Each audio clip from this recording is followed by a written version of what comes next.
I was gonna make this video like a week ago, but due to personal ongoings in life, I wasn't able to get around to it.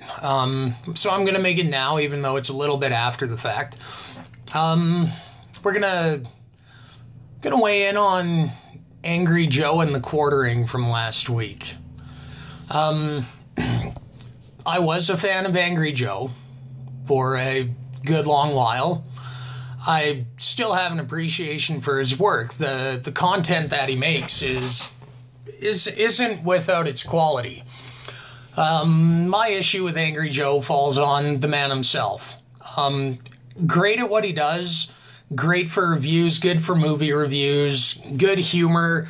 When you go beyond the work, though, the individual making it is kind of a dick. It's true. In fact, what his response to being criticized or commented upon by the quartering was, "I challenge you to make a video doing nothing but kissing my ass." Joe, fuck off. You're not that important. You have a lot of followers. You do good at what you do when you leave your personal politics out of it.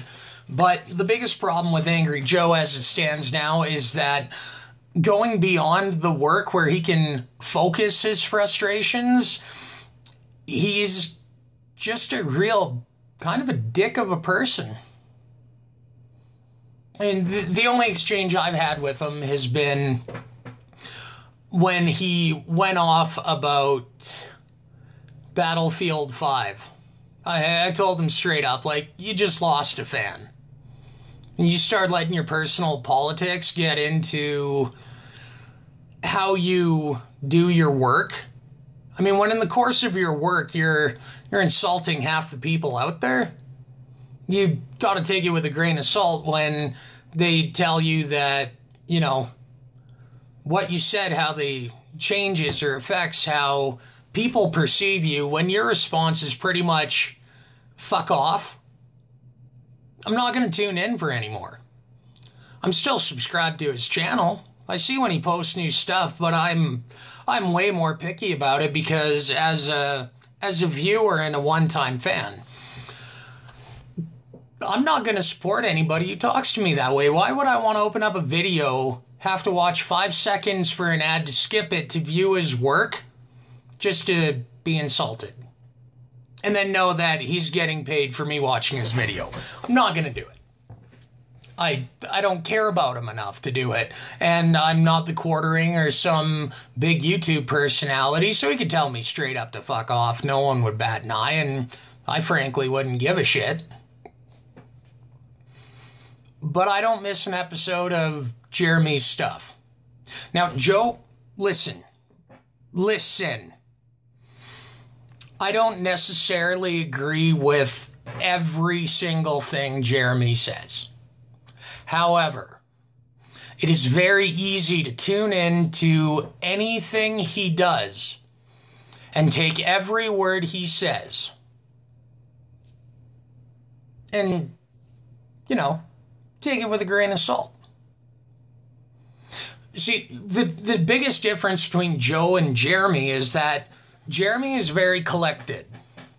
And sure, I mean, things aren't always without slant or bias. However, Jeremy is very conscious of his approach to how he speaks and to how he deals with people, Joe. Even the video that he made to you, where he pretty much had to placate and kiss your ass the entire time and walk on eggshells about what he said. He did so very diplomatically, Joe. He did so very calmly, very collectedly. That's an ability that you don't have. And that's why he is going to be bigger than you one day, Joe. Because you don't have the composure to deal with people that aren't echoing what's in the chamber. Like, I'm not sorry at all, Joe. I get it, being angry is your shtick. But when it gets kind of exposed that it's not a shtick, it's just who you are as a person, it's very difficult to want to have a conversation or give patronage to somebody so obviously virulent.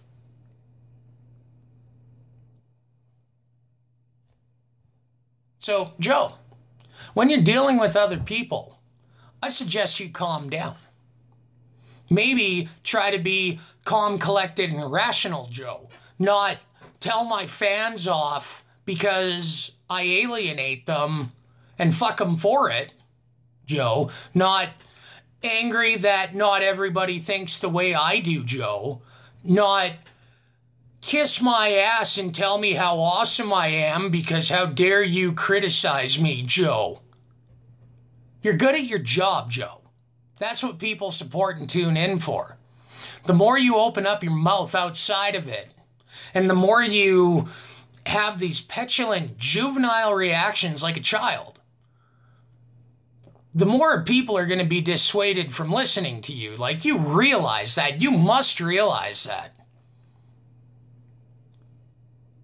Don't shoot yourself in the foot, Joe. You do a good job. I enjoy your work. And let me enjoy your work. Don't ruin my enjoyment of your work. That's how you get paid, by showing me how unenjoyable you are as a person. Just some food for thought, Joe. Calm down a bit. You don't have to be a cunt to you don't have to be a cunt to half your fans. Not if you want to keep doing what you're doing and stay relevant. People turn, man. They change minds. And the only thing worse than an outright fool is somebody talking like a fool who's too foolish to understand how foolish they sound. That's my 2 thoughts.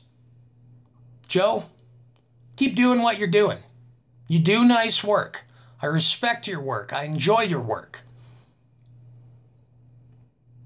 Try to be enjoyable as a person. You catch more flies with honey than with vinegar. Now, Jeremy from the Quartering, I like your work too. I have a lot of respect for it. I have a lot of respect for you.